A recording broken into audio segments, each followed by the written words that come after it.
우리 함께 은혜 받으실 말씀은요, 구약성경 하박국서 3장 오늘 16절부터 19절까지에 있는 하나님의 말씀입니다. 같이 읽어보겠습니다. 시작. 내가 들었으므로 내 청자가 흔들렸고 그 목소리로 말미암아 내 입술이 떨렸도다. 무리가 우리를 치러 올라오는 환난 날을 내가 기다림으로 썩이는 것이 내 뼈에 들어왔으며 내 몸은 내 처소에서 떨리는도다. 비록 무화과 나무가 무성하지 못하며 포도나무에 열매가 없으며 감람나무에 소철이 없으며 밭에 먹을 것이 없으며 우리의 양이 없으며 외양간에 소가 없을지라도 나는 여호와로 말미암아 즐거하며 나의 구원의 하나님으로 말미암아 기뻐하리로다. 주 여호와는 나의 힘이시라. 나의 발을 사슴과 같게 하사 나를 나의 높은 곳으로 다니게 하시리로다. 이 노래는 지휘하는 사람을 위하여 내 수금에 맞춘 것이니라. 아멘. 11월 달은 추수감사절이 있는 달이기 때문에 우리가 감사의 달 그렇게 정해서 지키고 있습니다. 그리스도인의 삶의 두드러진 특징 가운데 하나는 감사와 기쁨이다, 이렇게 말할 수 있습니다. 감사하면 행복하다, 이건 누구나 다 알고 있습니다. 불평하면 불행해진다, 이것도 누구나 다 잘 알고 있는 것이죠. 그런데 이게 마음대로 또 잘 안 되는 게 또 감사이기도 합니다. 어쨌든 여러분, 잘 그냥 되면 성경에서 그렇게 감사라고 하는 말을 자주 하지는 않았을 것 같아요. 이게 잘 안 되니까.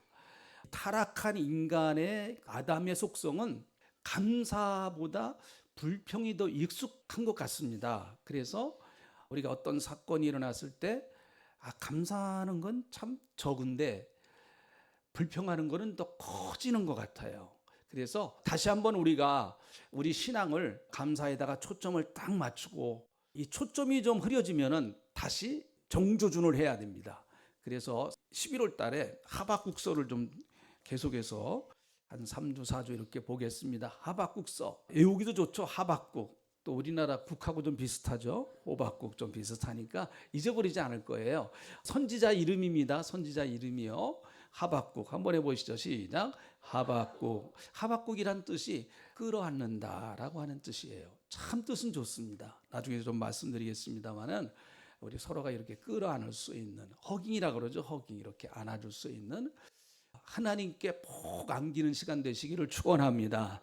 그리고 하나님께로부터 내가 푹 안겨서 하나님께로부터 풍성한 은혜를 받고, 그리고 세상에 나가서 참 요즘은 상처받으신 분들이 참 많아요.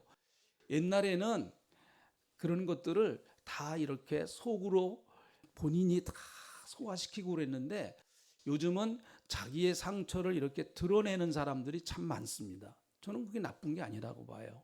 그래서 상처받으신 분들이 우리 주위에도 많고, 또 저도 상처가 있고 여러분도 상처가 있기 때문에 내가 이 하박국이 받았던 은혜를 충만하게 받아서 하박국처럼 꼭 좀 이렇게 영적으로 끌어안을 수 있는 그런 은혜의 사람 되시기를 축원합니다. 할렐루야. 내치지 마시고요, 끌어안으세요. 한번 따라합시다. 내치지 말고 끌어안자. 할렐루야. 그런 의미에서 하박국서를 여러분 1장부터 3장밖에 안 됩니다. 이게 다 읽으면 한 10분 정도면 다 읽습니다. 1장부터 3장까지 아주 짧은 장인데요. 짧은 장이지만 굉장히 깊은 영적인 의미가 담겨져 있는 책이 하박국서입니다. 감리교를 창설한 요한 예술로는 감사는 그리스도인의 성숙의 표시이다, 이렇게 얘기를 했는데 당연한 얘기죠. 여러분, 성숙하지 않은 사람은 감사할 수가 없어요. 인격적으로 성숙하지 않은 사람은 절대 감사할 수 없습니다. 그러나 인격적으로 좀 성숙하고, 우리가 흔히 우리나라 순수한 말로 철이 들면 감사해요. 철이 들면. 뭐가 들면은요? 네, 그래서 자꾸 불평하는 사람은 아직 뭐가 덜 들었어요? 철이 아주 덜 들었어요. 네, 그래서 자꾸 여러분 주위에서 불평하시는 분이 계시면 아직 좀 철이 덜 들었구나 생각하면서 이해를 하시면 돼요. 그러나 성숙하면 내가 이해하고 감사하게 되는 것이죠. 어느 그 목사님이 쓴 재밌는 글을 읽어보았습니다. 그 글을 보니까 이제 동창회를 가끔 모이나 봐요. 1년에 한두 번 동창회를 모이는데 동창회 모이면 다 이렇게 별명을 이제 부르고 그런다고 합니다. 다 동창들은 허물이 없으니까요. 그런데 툴툴보이라고 있다고요. 툴툴보이. 이 툴툴보이 동창은 이 사람은 맨날 툴툴거린다는 거죠. 만나면 툴툴거리고 만나면 툴툴거리고 뭐 이건 안 좋아서 또 툴툴거리고 이건 안 좋아서 툴툴거리고 그래서 그날따라 눈이 점점 나빠지는지 안경을 써도 잘 안 보이네 하면서 툴툴거리는 거야. 안경을 바꿔 써야 되겠다 그렇게 얘기를 하더래요.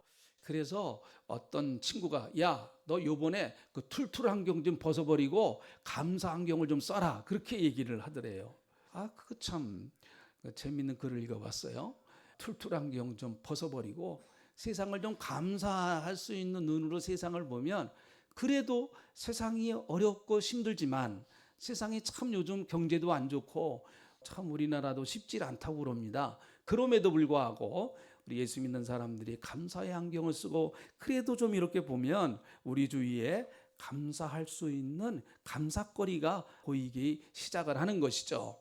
그래서 여러분 좀 안경을 바꿔 쓰세요. 오늘 감사의 안경을 하나 다 쓰고 나가는 여러분 되시기를 축원합니다. 여러분 오늘 우리가 읽은 이 본문 말씀은요. 참 이 본문 말씀은요. 너무 읽을 때마다 은혜가 돼요. 은혜가 됩니다. 그 17절부터 19절까지 참 이 본문 말씀은 노래도 복음성가라도 만들어줬죠. 비록 무화과 나무가 무성하지 못하며 포도나무에 열매가 없으며 감람나무에 소출이 없으며 밭에 먹을 것이 없으며 우리의 양이 없으며 외양간에 소가 없을지라도 나는 여호와로 말미암아 즐거워하며 나의 구원의 하나님으로 말미암아 기뻐하리로다. 주 여호와는 나의 힘이시라. 나의 발을 사슴과 같게 하사 나를 나의 높은 곳으로 다니게 하시는도다. 성경에서 그 놀라운 감사의 절정의 모습을 우리에게 보여주는 것이라고 봅니다. 감사의 최고봉이라고 할 수 있을까요? 이 하박국은 정말 감사의 최고봉의 정상에 올라봤던 그런 사람이라고 볼 수가 있겠죠. 참 우리도 한번 하박국이 올라갔던 그 감사의 정상에 한번 올라가서 보는 도대체 그 세계는 뭐가 있을까? 여러분 그 정상의 세계에는 도대체 뭐가 있는 것일까? 등산하시는 분들은 처음 산을 올라갈 때는 굉장히 그 정상에 대한 그 기대가 굉장히 큰다고 합니다. 그 정상에 올라가면 과연 어떤 세계가 열릴까? 여러분은 이번 11월 달에 감사의 정상의 세계에 한번 정상에 우뚝 선 그 봉우리에 탁 올라서서 거기서 하나님을 만나보는 그 정상에서 하나님을 만나볼 수 있는 그런 11월 달 되시기를 다시 한번 주님의 이름으로 축원합니다. 그런데 여러분 하박국서는요 그렇게 만만한 책이 아닙니다. 그렇게 뭐 처음부터 감사가 넘치는 책이 아니에요. 자 이제 1장으로 가봅니다. 1장으로 가보면은요 1절부터 제가 보겠습니다. 선지자 하박국이 묵시로 받은 경고라. 2절부터 4절까지 같이 한번 읽어봅니다. 다 같이 읽어보겠습니다. 시작. 여호와여 내가 부르짖어도 주께서 듣지 아니하시니 어느 때까지리까? 내가 강포로 말미암아 외쳐도 주께서 구원하지 아니하시리이다.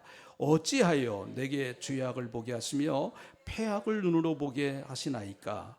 겁탈과 강포가 내 앞에 있고 변론과 분쟁이 일어났나이다. 이러므로 율법이 해이하고 정의가 전혀 실행되지 못하오니 이는 악인이 의인을 에워싸므로 정의가 굳게 행하여 지민이다. 여러분 오늘 우리가 읽은 이 2절부터 4절까지의 내용을 뭐 자세하게 설명을 안 드린다고 그래도 별로 좋은 내용은 아닌 것 같아요. 하박국 선지자가 뭔가 하나님 앞에 굉장한 불만을 토로하는 그런 본문의 표현이라고 볼 수 있죠. 여러분 그 메시지 성경, 그 유진 피터슨이 쓴 메시지 성경을 보면 아주 이걸 현실감 있게 이렇게 잘 표현을 했습니다. 아주 오늘날 현대의 감각에 맞게 이렇게 표현을 했어요. 똑같은 본문입니다.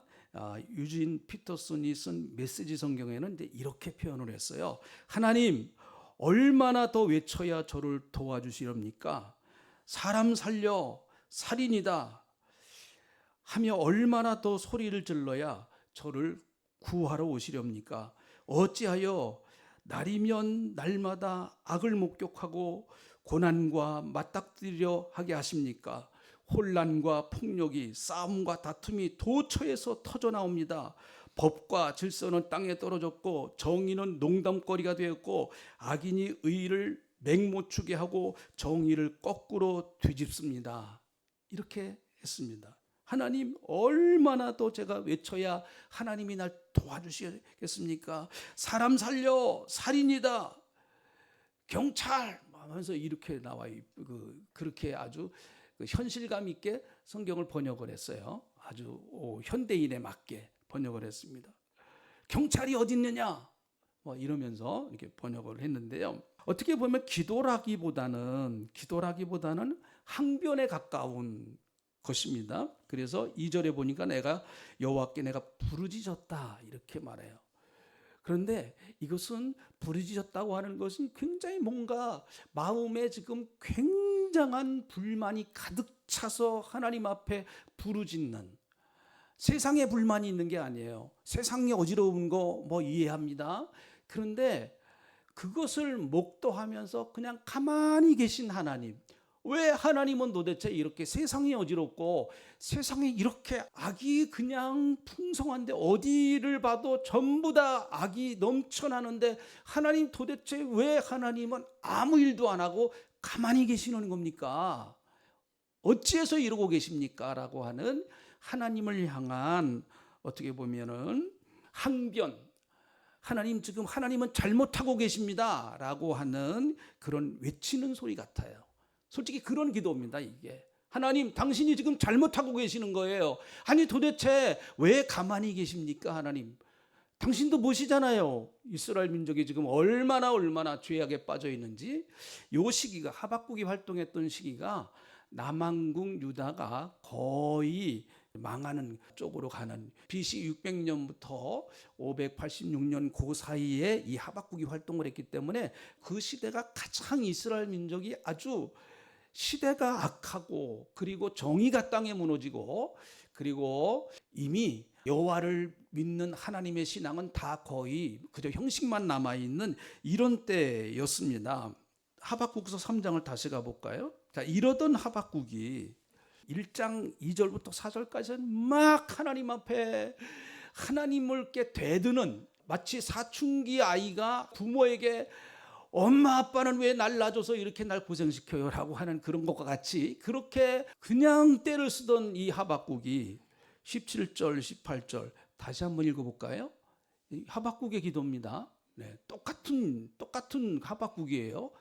1장의 하박국과 3장의 하박국은 같은 하박국입니다. 하나는 호박국, 하나는 하박국이 아니에요. 똑같은 하박국이에요. 자, 17절 18절 읽어봅니다. 시작. 비록 무화과 나무가 무성하지 못하며 포도나무에 열매가 없으며 감람나무에 소출이 없으며 밭에 먹을 것이 없으며 우리의 양이 없으며 외양간에 소가 없을지라도 나는 여호와로 말미암아 즐거워하며 나의 구원의 하나님으로 말미암아 기뻐하리로다. 아멘. 1장과 3장 사이에 도대체 어떤 사건이 일어났길래 그렇게 하나님께 대들던 이 하박국이 3장 마지막 절에 가서 하나님, 나는 구원의 하나님으로 말미암아 기뻐하며 구원의 하나님을 나는 찬양하겠습니다라고 이렇게 사람이 완전히 감사하는 사람으로 달라졌다고 하는 얘기예요. 요 사이에 무슨 일이 있었는가 하는 게 우리의 좀 초점이라고 봐요. 우리는 1장의 하박국의 모습도 우리가 가지고 있어요. 저도 하나님 앞에 그렇게 좀 항의성 기도를 할 때가 있더라고요, 보니까. 그런데 또 제 모습은 3절에 있는 모습이 그게 또 제 모습이기도 해요. 어떨 때는 정말 하나님의 은혜가 너무 감사해서 어찌할 줄 모르고 그냥 어떻게 해야 될 줄 모르는 그 감격에 휩싸여서 그저 눈물을 흘리고 하나님 너무 하나님의 은혜가 감사합니다. 인간은 1장과 3장을 왔다 갔다 하는 것 같아요. 어떨 때는 1장에 머무르기도 하고 어떨 때는 3장에 머무르기도 하고. 여러분은 지금 어떤 장입니까? 1장이십니까? 3장이십니까? 1장은 호박국이라고 해요. 호박국. 3장은 하박국이라고 하고. 호박국이십니까? 하박국이십니까? 한번 여러분 스스로가 여러분을 한번 이렇게 가만히 생각을 해보세요. 내가 지금 호박국으로 남아있나 하박국이 되어 있나? 그래서 11월 달에는 요 과정을 좀, 하박국의 그 과정, 신앙에 그렇게 갈등을 빚고 신앙에 고민을 하던 하박국이 어떻게 3장에 가서 그렇게 하나님을 찬양하고 하나님을 높여드리고 감사하는 사람이 되었는가 하는 거죠. 여러분, 우연한 사건은 없습니다. 1장부터 3장까지는 읽으면 10분이면 읽습니다. 그런데 영적인 시간으로 보면 1장부터 3장까지가 어떤 사람은 10년이 가는 사람이 있고 어떤 사람은 20년이 가는 사람이 있고 어떤 사람은 30년이 가는 사람이 있습니다. 여전히 1장에, 신앙생활에 1장에 머물러 있는 사람들도 있어요. 그러니까 신앙생활은 하지만 하나님의 은혜로 구원은 받긴 받았지만 여전히 그의 사고와 생각은 그저 세상적인 가치관을 가지고 세상을 바라보고 자기의 삶을 평가하기 시작을 하는 것이죠. 그래서 여러분 하박국서 2장을 보면 3절에 있는 말씀을 보시죠. 3절 같이 읽어봅니다. 이 묵시는 정한 때가 있나니 그 종말이 속히 이르겠고 결코 거짓되지 아니리라. 비록 더딜지라도 기다리라. 지체되지 않고 반드시 응하리라. 비록 더딜지라도 기다리라. 1장에서 3장까지 가는 이 길이는 사람마다 다를 수 있습니다. 사람마다 다 다를 수 있어요. 저도 내가 그저 애쓰고 몸부림친다고만 해서 그것 때문에만 되는 건 아니구나. 그렇게 해야 되지만 그것이 기쁨과 즐거움이 돼야 되겠구나. 감사가 돼야 되겠구나 하는 것을 깨닫는 것이 내가 실제적으로 정말 내 신앙 속에 그것이 실제적으로 적용이 되는 것은 50대가 넘어서더라고요, 보니까. 그러니까 하박국서에 나오는 2장 3절에 나오는 말씀, 비록 더딜지라도 기다리라. 어떤 사람은 좀 더딜 수가 있습니다. 그러나 여러분, 우리가 기다려야 돼요. 기다려야 됩니다. 내가 아직까지는 1장의 수준에 머물러 있어요. 하나님 앞에 할 말이 많아요. 내가 왜 하나님 나를 이런 꼴로 만들어 놓으셨습니까? 라고 그렇게 여러분 할 말이 많은 것 같습니다. 그러나 여러분, 좀 더 이 하박국이 하나님 앞에 자기의 심각한 문제를 가지고 하나님 앞에 어쨌든 부르짖었단 말이죠. 다시 말하면 자기의 어려운 문제를 어떻게 해서든지 하나님과 해결해 보려고 그가 몸부림쳤어요. 이게 그가 잘한 거예요. 하나님과 해결해 보려고요. 그거 가지고 몸부림쳤습니다. 하나님, 나는 하나님께 답을 들어야 되겠습니다.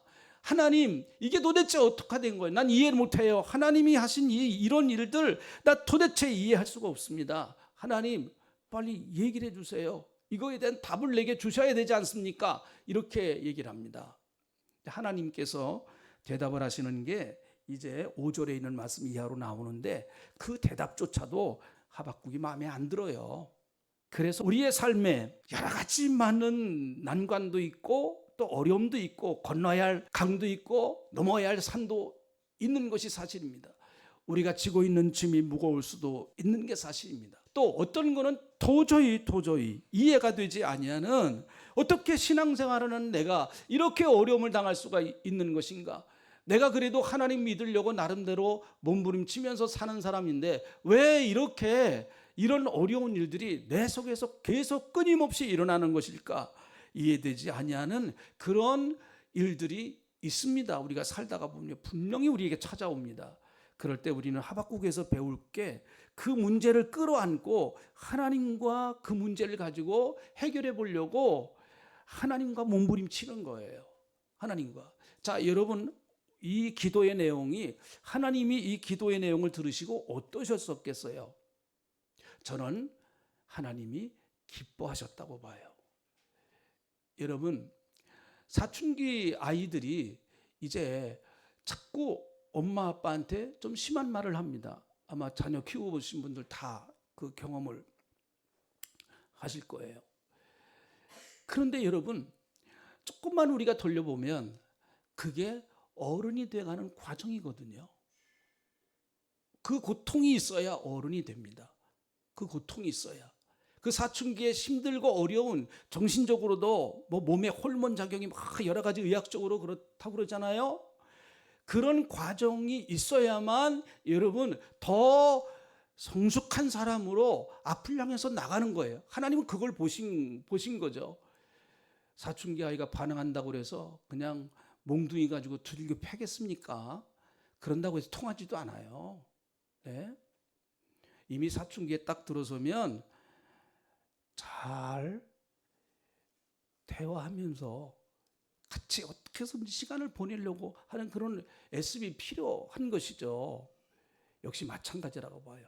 그래, 하박구가 네가 나 앞에 와서 그래, 네 마음속에 있는 그 어려운 불만, 네가 갖고 있는 그 어려운 마음의 한들, 네가 가지고 있는 여러 가지 복잡한 사연들, 그래, 내게 와서 한번 그렇게 마음껏 네가 하고 싶은 얘기 나한테 다 해봐라. 그래, 난 그게 고맙다. 하나님이 그렇게 말씀하신다고 봐요.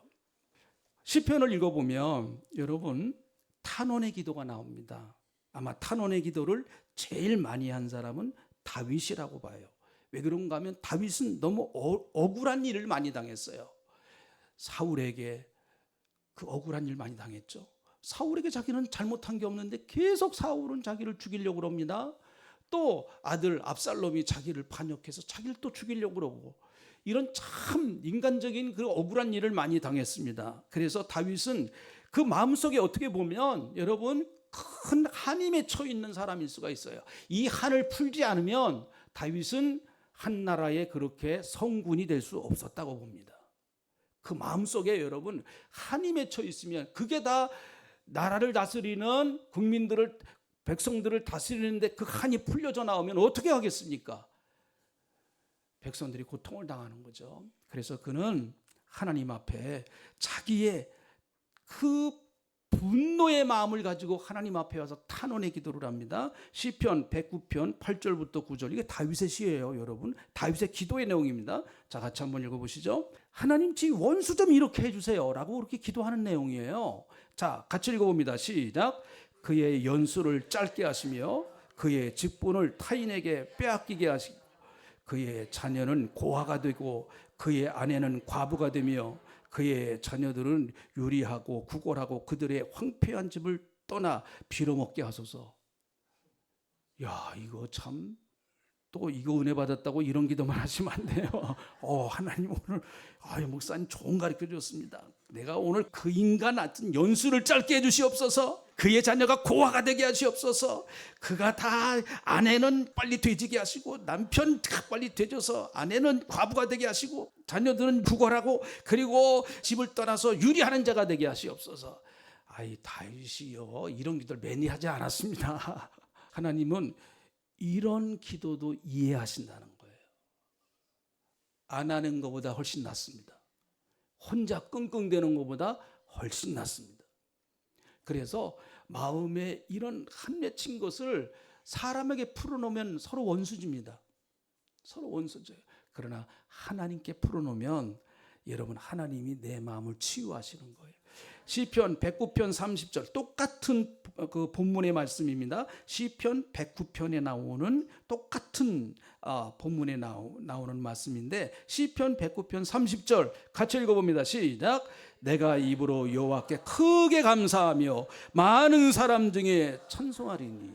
그래서 결국은 이런 독한 마음이 그렇게 기도할 때 빠져나가는 거예요. 그리고 그 마음에 하나님을 찬양하고 여호와께 감사할 수 있는 마음이 여러분 그의 마음속에 자리 잡는 거, 이건 하나님이 주셔야 돼요. 진짜 마음 바꾸는 거 어렵습니다. 하나님이 주셔야 돼요. 하나님, 이제 주님을 찬양하고 싶습니다. 이제 주님 앞에 감사하고 싶습니다. 원통하면 원통한 대로 기도하세요. 복잡한 문제가 있으면 복잡한 문제대로 뭐 울든지 탄식을 하든지 마음껏 하십시오. 하나님이 다 이해하십니다. 왜요? 하나님은 우리 친정 엄마 같으신 분이에요. 누구 같다고요? 시어머니라고 안 그랬어요. 친정 엄마. 기도하겠습니다. 하박국이 자기에게 벌어지는 이 황당한 사건들을 가지고 끌어안고 하나님 앞에 가서 간청을 했던 것처럼 우리도 주님, 내 삶에 무거운 짐들을 끌어안고 하나님 앞에 와 내려놓고 하나님 앞에 간청하는 저희들이 되게 하나님 역사하시며 도와주시기를 원합니다. 우리 사랑하는 성도님들, 이제 마음속에 주님 평강을 주시고 마음속에 자유함을 주시고 예수 그리스도만이 우리에게 진리가 되시기에 참된 자유함을 주시는 줄 압니다. 사람에 매이지 말고 환경에 매이지 말고 주님 예수 안에서 우리가 마음껏 자유하며 감사하고 찬양하는 저희들이 되게 허락하여 주시옵소서. 예수님의 이름으로 기도합니다. 아멘.